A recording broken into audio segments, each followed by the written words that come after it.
За Монгол улсын үндэсний аюулгүй байдлын үзэл баримтлал Монгол улсын үндсэн хуулинд заагдсан байдаг нэгэн үзэл баримталтай төслийг энэ 2026-аас 2030 он хүртэлх хөгжлийн төлөвлөгөөнөөс хассан байна. Энэ хасъя гэж хасаагүй болов гэж бодож байна. За яагаад гэвэл энэ бол 333 нуур, 1 нуур, 1 сум усны хуримтлал төслийн баг юм. За бид энийг заавал энэ хөгжлийн төлөвлөгөөнд дотор хийх ёстой. Яагаад гэвэл 2050 он гэхэд Монгол улсын мөнх цас мөсөн гол үндсэндээ хайлж дуусна гэж эрдэмтэд тогтоосон байна. За хамгийн түрүүнд отхон тэнгэр хайрхан сутай хайрхны мөнх цас мөсөн гол урсаж байхгүй болох юм. Ингэхээр яах вэ гэхээр ховд гол дасрах аюулт. Ховд гол дасрах юм бол их нууруудын хотхор тэр чигээр усгүй болно. Энэ бол Монгол улсын экосистемийн суурил эндээс эхэлж байгаа. Тэгэхээр бид нар энийг урьдчилан сэргийлэх ёстой. Урьдчилан сэргийлэхийн тулд энэ 333 нуур, 1 нуур, 1 сум гэдэг энэ төслийг манай эрдэмтэд холбогдох байгууллагын гаргаж ирсэн. За энэ бол зураг төсөвтэй. Зураг төсвөнд би та нарт ингээд харуулъя л та. Зураг төсөвгүй гэж бодоод хассан байх магадaltaй. Энэ зураг төсөвтэй.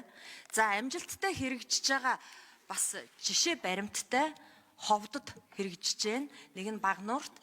За ингээд бид нар үгүй бас хажуугаар нь бид нар мөнх цэвдэг нь үгүй болж байна. За мөнх цэвдэг үгүй болж хайлж урсах юм бол бэлчээрийн цөлжилт ихснэ. Бэлчээр үгүй болох юм бол Монгол улсын оршин тогтнохын үндэс болсон бэлчээрийн мал аж ахуй малчин хоёр үгүй болох юм аа.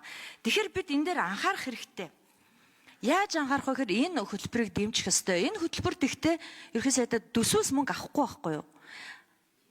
Байгаль орчны яамны усны газар холбогдох байгууллагууд мэрэгчлэтнүүд нь Азийн хөгжлийн банкнаас 56 сая доллар авахар болоод 5 сая доллар нь буцалтгүй тусламжаар орж ирэхээр болсон. За ил нуур цөрм нь болохоор хангайн бүсэд хийгдэн, газрын гадраг дор ус хуримтлуулах нуур нь болохоор говийн бүсэд хийгдэх учиртай юм. Маар гэдэг дэлхий дээр 1800 хүн байдаг газрын доорх усны хуримтлал Багнуур дүүрэгт бид амжилттай хийцэн байгаа. Тэгэхээр энэ хөтөлбөрийг оруулж өгөх ёстой. За ерөнхий сайд сая хэлсэн үгэндээ 90 оноос хойш төгрөгийн ханш 44 дахин унсан, үнгүүцсэн. Энэ юунаас болсон бэ гэхээр үндэсний үйлдвэрлэлгүйгээс болсон гэсэн. Үнэн.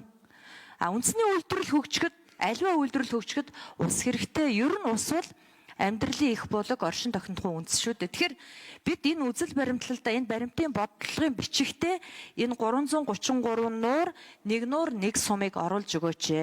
Азийн хөгжлийн банк ямар тохиолдолд бидэнд мөнгө өгөх вэ гэхээр бидний энэ хөгжлийн төлөвлөгөөнд оруулсан тохиолдолд, дээрээс нь засгийн газар хүсэлтэд тавьсан тохиолдолд энэ бол орох ёстой. Тэгээд ч 26 он бол Монгол улсын дэлхийд цөлжилтийн эсрэг манай улсын манлайлал дор COP17 хурал зохион байгуулагдах ёстой. Тийм учраас бид нар энэ төслийг энэ хөтөлбөртөө заавал оруулах ёстой. Тэгээ би хассан үндэслийг сонсомоор байна. Ямар учраас энэ төслийг хассан юм бэ? За, Зандаа шатар ерхий цаад хариулъя. За мөнх ойлголон гишүүнэ. Энэ 1 сум 1 нуур төсөл бол илүү арга хэмжээр рүү чиглэсэн төсөл гэж үзээд сум орнууддаг болгоны хэрэгцээ шаардлага, хүн малын тоо, толгой, тэгээд хүндээ нийцүүлсэн навьжсан байршлыг сонгох шаардлагатай. Ингээ ингэж сонгосны үр дүнд үе шаттайгаар улсын хөгжлийн жилийн төлөвлөгөөнд тусгаж явах зүйтэй гэж үзээд энэ улсын хөрөнгө оруулалтын хөтөлбөрт бол тусгаагүй. Яагаад тэгэхээр энэ төслийг эдийн засгийн хөгжлийн яамд байгаль орчин аялал жуулчлалын яамнаас ирүүлэхдээ яг аль аймаг суманд усны нөөц хангамж муу байгаа, альд нь сайн байгаа гэдгийг наривчилсан байршлаар хэвлээгүй. Хуулиараа нөгөө наривчилсан байршил хаана хэрэгжих үү нөгөө тээзүүчийн тэрүүгээрээ тодорхой байх хэрэгтэй. За оюутлогын интерес бол говийн усны төслийн төр дээр мөнгө санхүүжилт тээзүүн тэрэгдээ явж байгаа нөгөө говийн усны төслүүд бол хэрэгж. Тэгэхээр говийн усны төслийг уйлдаж хэрэгжих шаардлагатай байна. Яагаад тэгэхээр химэл нуур цөөрм үсгээс хавуулаад юм чи. Тэгтэл хангайн бүсэд жишээлбэл голтой, нууртай сумууд байна шүү дээ, тийм ээ. Тэр чинь гэж ялгаж яахгүй л бүгдийг 330 сум гэдэг ингээд хавтгааруулчих болохгүй. Үе шатаа хэрэгжүүлэх ёстой. Ийм учраас наривчилсан тээзүү, наривчилсан байршил энэ бүхнийг улсын хөгжлийн жилийн төлөвийн тусгай явахын зүйтэй. КОП 26-ад бид бас усны төслийг 1-р оруулъя, ус хөрс гэсэн агуулгаар оруулъя. Тэн дээр мөнгө усгая. За энэ Тэзүү өнтрийн хийж байгаа олон улсын хэмжээнд зөвлөлтөө тэмцэх ажлын хүрээнд говийг усчлуулах, зохицуултаар болгож авахыг байгаль орчин аялал жуулчлалын сайд Батбаатар даалгавар өгөөд КОП-ыг одоо мөнгө усах одоо энэ ч бас хөрөнгө оруулалт зардал гарахаас гадна манай хувьд шар шуурга зөвлөлтөө тэмцэх зохиц ажлын хүрээнд нэлээд бас хөрөнгө оруулалт энэ төр босгоо явж байгаа. Тэр талаараа Батбаатар сайд мэдээлэл өгнө. За. Батбаатар сайд хариулах уу?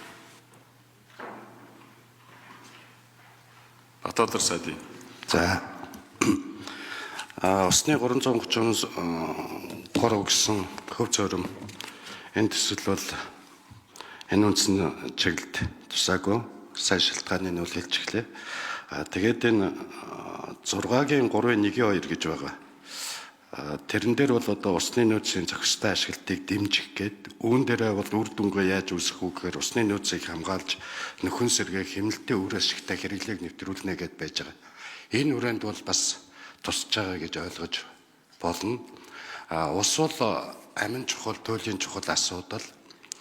Байгаль орчны уур амьсгалын өөрчлөлтийн сайдын хувьд бол ус болон хүлэмжийн чиглэлээр нэлээд ажлуудыг үргэлжлүүлж байгаа. Сая ус төсөв бид нар батлагтай усны чиглэлд тодорхой хэмжээний тавигдаг байсан мөнгөний дүнг их хурлын гишүүд, говийн гишүүд хамтар санаачил тавигдсанд бас талархал илэрхийлээ. Тэгээ усан дээр бол